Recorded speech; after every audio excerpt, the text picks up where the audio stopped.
Wow, that is some impressive shooting that Val Kilmer was doing right there. It was so impressive that they actually show this scene to people who are, training to be first responders. They're all like, y'all need to shoot more like Val Kilmer.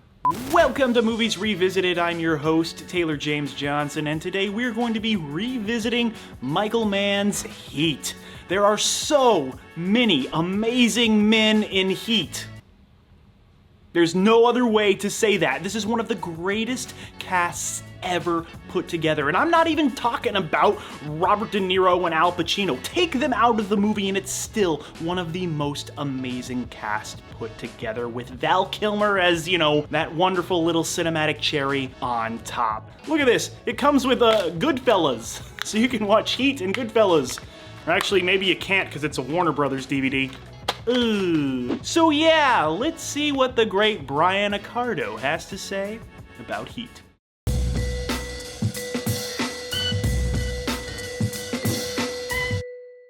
Don't let yourself get attached to anything you are not willing to walk out on in 30 seconds flat if you feel the heat around the corner. With its epic scale, star power, and heart-stopping action, the 1995 crime thriller Heat revolutionized the genre and cemented its status as a certified classic. Perhaps surprisingly, the hard-boiled detective and career criminal at the center of the story were heavily inspired by real people. But just how close to reality is this tale of cops and robbers? Grab a cup of coffee and find out what the f*** really happened to this movie. I had coffee with Macaulay half an hour ago! Heat follows LAPD detective Vincent Hanna, an unforgettable and often loud performance from Al Pacino. Bitch. Cause she got a great ass! As he desperately works to take down Robert De Niro's ruthless but deliberate Neil McCauley, a professional robber with a team of loyal thieves. While Michael Mann's action sensibility has few rivals, the film's true power is in its exploration of these two damaged and lonely men. I'm alone, I am not lonely. Who find some twisted form of admiration through their cat-and-mouse chase. This unique duality between cop and criminal is what ultimately inspired Mann to tell the fascinating story, and that central dynamic was based in truth. In the 1970s, Mann was introduced to former Chicago detective Chuck Adamson. At that time, Adamson was working as a consultant on a number of Hollywood projects, including Mann's 1981 feature directing debut, Thief, before breaking into the industry with Crime Story, a series he created that starred Dennis Farina, Chuck's friend and former police colleague. Mann and Adamson became fast friends, and the retired detective would often share his street stories with the director, who became obsessed with what he heard. More specifically, Mann was enamored with Adamson's fast, aggressive life and his complicated relationship with the real Neil McCauley, a career thief who pursued the biggest scores in 1960s Chicago. According to Adamson, McCauley had been involved in a life of crime from a young age, having done 3 different stints in prison by the time he was 20. For almost half of his 49 years on Earth, McCauley would drop in and out of prison, including Alcatraz, for various crimes ranging from theft to murder. But he never considered going straight, making him the perfect foil for the equally determined Adamson.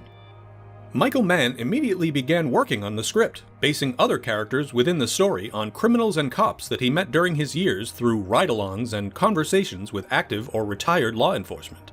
For example, John Voight's fence character, Nate, was directly inspired by Edward Bunker, who many cinema fans will know as Mr. Blue in Quentin Tarantino's Reservoir Dogs.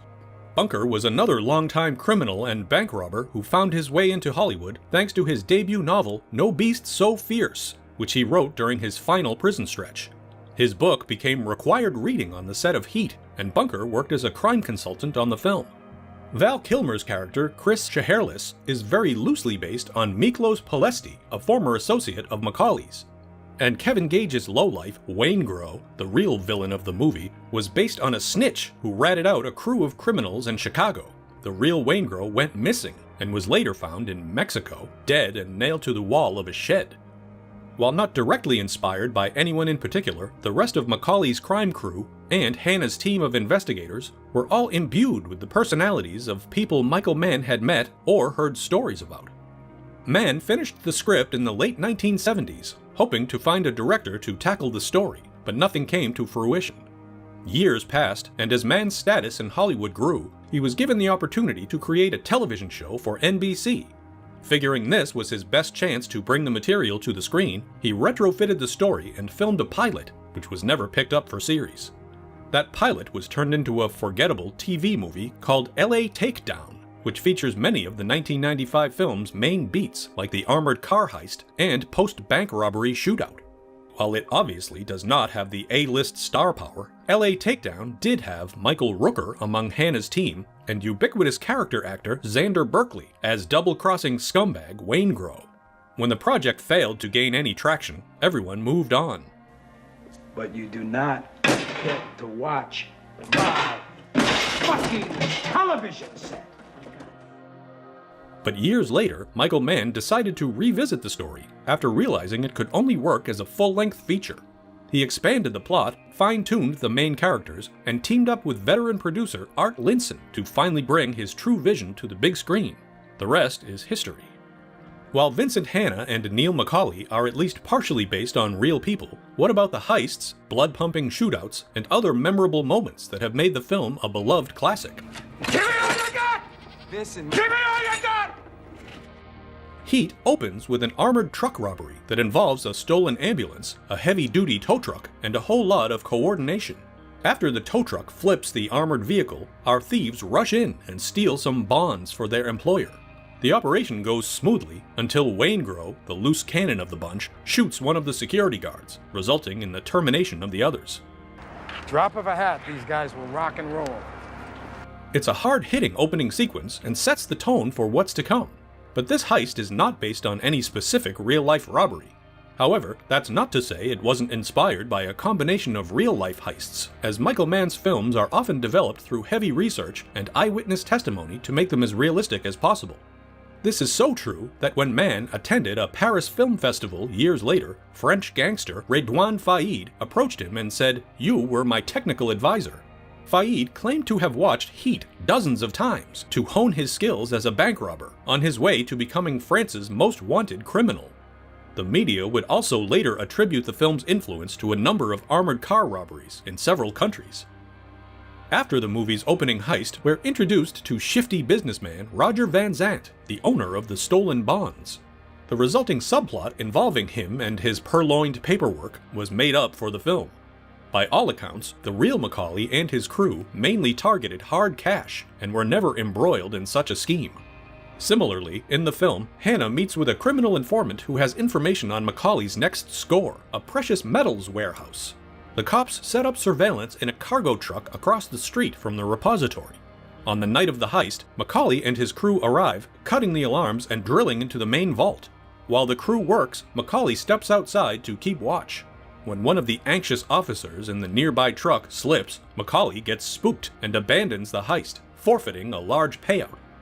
Remarkably, this scene is based on an actual stakeout involving Chuck Adamson and the real Neil McCauley. In the early 1960s, Adamson had learned that McCauley and his crew were targeting a department store as their next big score. Adamson sent 2 detectives inside before McCauley's arrival, while he and other officers secretly surrounded the building outside. As Adamson recounted, when McCauley appeared at the store, he immediately knew something was off. So he and his crew went into the store basement and quietly listened for any suspicious noises. Soon after, one of the officers inside the store went to use the bathroom, and his footsteps radiated into the basement where the criminals were hiding.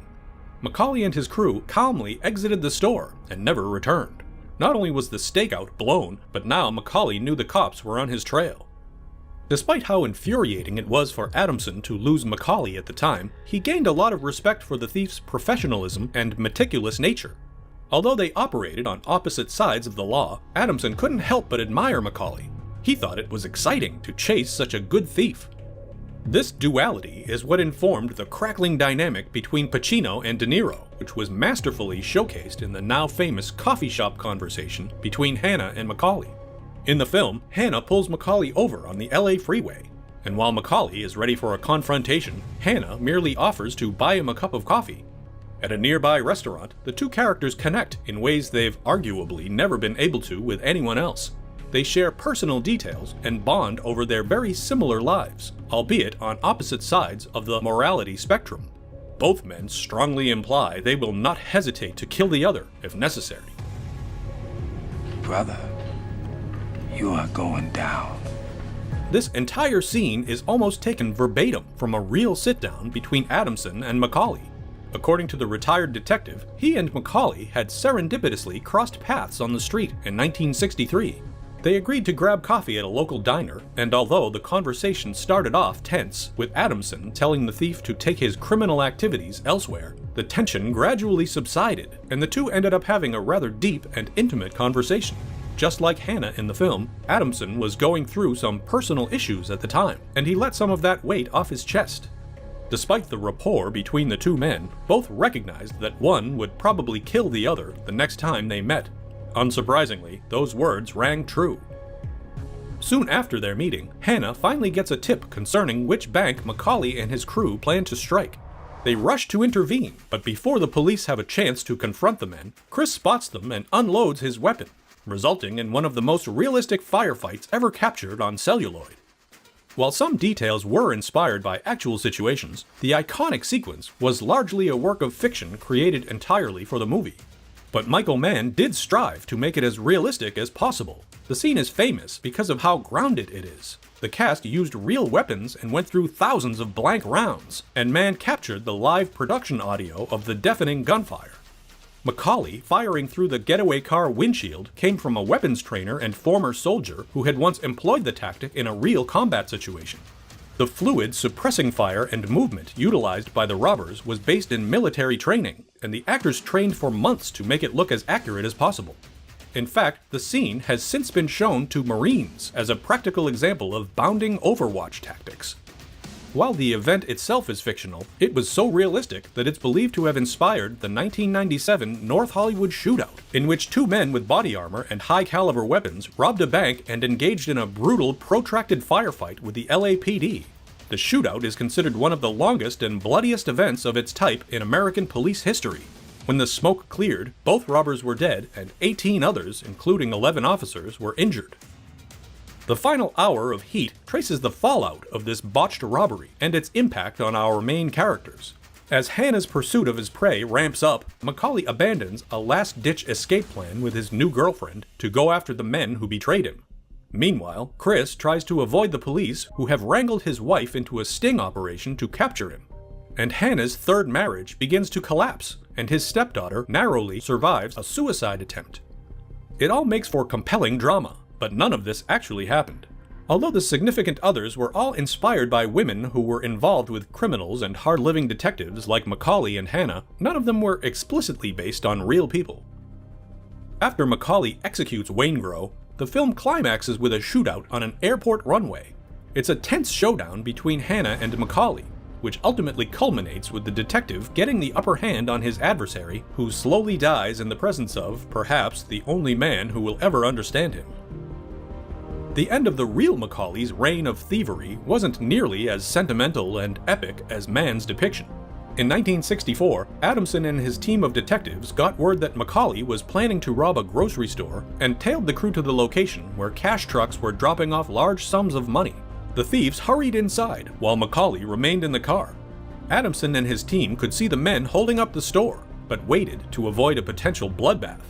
But outside, Macaulay and his crew spotted Adamson and his partner and opened fire, similar to the bank heist scene. A gunfight and foot chase ensued, and two of Macaulay's men were killed in the gangways of nearby homes. Another managed to escape, but was captured a few days later.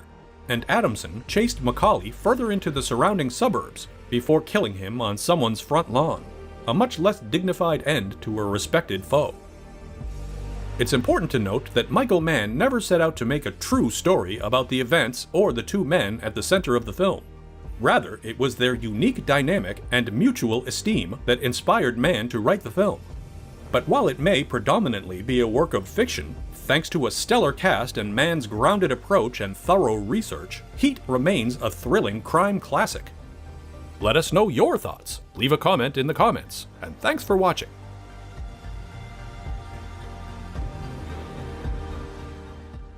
Thank you for clicking on our video, everybody. If you like what you saw here, please make sure you like the video and subscribe and share with your friends who like this sort of content. Joe Blow was created by movie fans for movie fans, and we appreciate your support.